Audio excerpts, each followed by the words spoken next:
তৃণমূলের এবার রাজবংশী অস্বস্তি। রাজবংশী নেতা বংশী বদন বর্মনের মুখে তৃণমূলের একেবারে উল্টো সুর। কিরকম? তিনি একেবারে এসআইআর এনআরসির হয়ে জোরালো সওয়াল করছেন, আর তাতেই অস্বস্তিতে তৃণমূল।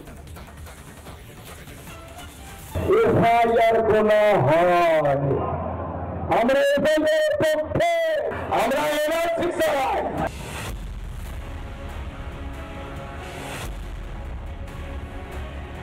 কোচবিহারের গ্রেটার পিপলস অ্যাসোসিয়েশনের নেতা বংশী বদন বর্মন।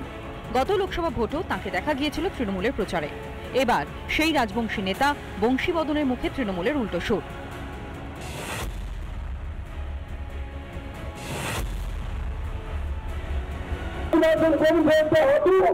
তোমরা জোর করিয়ে যদি কেউ বাধা দেয়, নির্বিঘ্নে তোমরা এসআইআর করো, আমার পক্ষে কোনো বাধা নাই। আমার শক্তি আরো বৃদ্ধি ঘটিবে, আমরা এনআরসি চাই। বংশী বদন সঠিক কথাই বলেছেন যে এসআইআর চেয়েছে। বিভিন্ন রাজনৈতিক দলও বুঝতে পেরেছে যে বাংলায় এসআইআর খুব দরকার।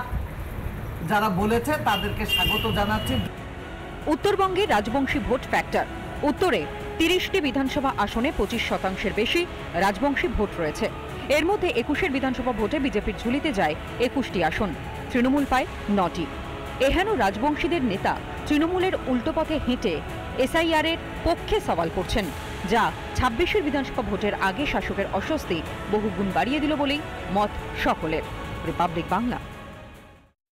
নানা ধরনের কন্টেন্ট দেখার জন্য লাইক করুন, শেয়ার করুন আমাদের ফেসবুক পেজ, সাবস্ক্রাইব করুন আমাদের ইউটিউব চ্যানেল।